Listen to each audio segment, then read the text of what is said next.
Hey guys, thank you so much for joining me. I'm excited to share with you this awesome little leech pattern. This is called the Thin Mint Leech. I tie this one balanced. It's been an absolute staple in my fly boxes this fall. I like to use Togens 60-degree jig hooks. This one's a size 10. And then to that, one of their tungsten jig off beads. This is a 3.3 millimeter. And then for my thread, I love using these Semperfli nano silks. They're super durable. They resist breaking, so you can really crank on them and get materials nice and secured.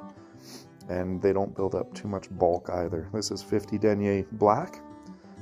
And then for some durability in the midsection of this fly, we're going to add some Semper wire. This is 0.2 millimeter in black.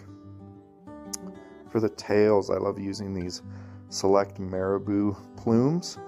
A little pinch of olive, a little pinch of brown, and then some black as well. Gives it a really nice contrasting effect, kind of a mottled tail, and the fish absolutely go crazy for this. So I get that tied in just till it starts to curve in the hook, and then I'll give a wrap underneath. What that wrap underneath the marabou plumes does is it lifts them off the hook shank, and so you get way less of those fibers wrapping around the bend of the hook. And just clean that up near the bead, and then I'll go back with my thread and make sure that everything's secured and nice and durable. At this point, we're going to add some Semperfli straggle legs. If you guys haven't used these straggle legs before, they are a beautiful product. Super buggy, tons of movement in them. Here I've stacked olive, brown, and black just to blend in with the tail. Some contrasting colors for the body. And then I do strip one side of the hackle, and it gives it a little bit of a more sparse, sort of leggy, buggy midsection. And then I just trim the point of that and create a little tie-in anchor. And then what I find with hackle is I like to fold it back and capture the stem of it. And that way, if you really pull on it, you get a little bit more durability, and it really anchors it into the fly so it doesn't pull out on you. We'll just secure that in. And then while I'm messing around with all of these materials, I do throw in a whip finish to make sure that I don't knock my bobbin off and have some unwrapping thread wraps there. That looks pretty good. So at this point, we're going to grab the 3 strands of straggle leg and kind of flatten them out and make sure that they wrap side by side so that you get the black, the brown, and the olive and good contrasting wraps. And then to build up the front of this fly, you can go back and give it a couple of wraps there. That looks pretty good. Wanted to spend a minute or two just talking about how I usually fish this fly. So typically in the fall, the fish are in really shallow water. I've had great success, to be honest, probably under 3 feet of water. Very, very shallow. I will have this suspended underneath an indicator, and the way that this is balanced, it does hang horizontally and gives a little bit of movement in any water chop that you may have. You can also tie this one with just a regular bead and fish it as you would any other leech pattern just by stripping it in.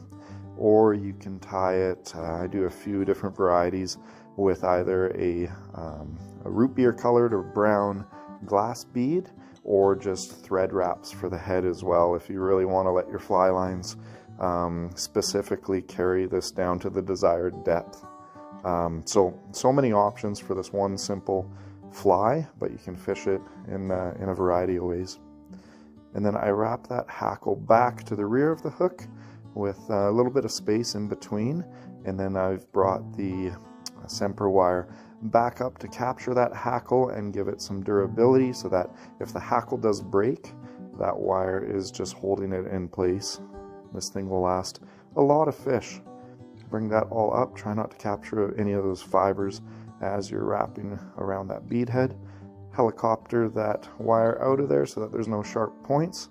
I'm going to give it one good solid whip finish here and make sure everything's secure. With these bead heads, you can pull on the thread itself as you're tightening. I don't pull on my bobbin, because some of the edges of the bobbin, it can sever your thread. So it's a good little trick if you're finishing a fly. Pull on the thread itself, and then you reduce any broken threads. For the collar, I like to add a little bit more movement in here, and so I've just got a few little strands of black marabou. Trim off the stems there, and then we're just going to twist that up very carefully. Make sure that it all stays in place there. Some long, beautiful marabou fibers there, and we're just going to wrap a nice collar right in behind that bead. It adds a little bit more movement in the water, which is really nice. With the length of these fibers, I've fished this very successfully, keeping these fibers long. Tons of movement, very flowy. And then you can also go ahead and pinch off those strands of marabou, short and concise. You can tie this in a variety of different sizes as well. I'll go all the way down to like a really small 16, but size 10 gives me a lot of strength in that hook, and you can hook into some big fish. So here I'm just pinching off those marabou fibers. You never want to use your scissors, because it looks like your mom just cut your bangs. Very choppy, so do that trick and just pinch off those fibers to your desired length. And that is pretty much it, guys. A beautiful thin mint leech. I want to thank you so much for taking the time to watch. Big shout out to all my sponsors as well. Couldn't do this without you guys. Thank you so much, and we'll see you on the waters.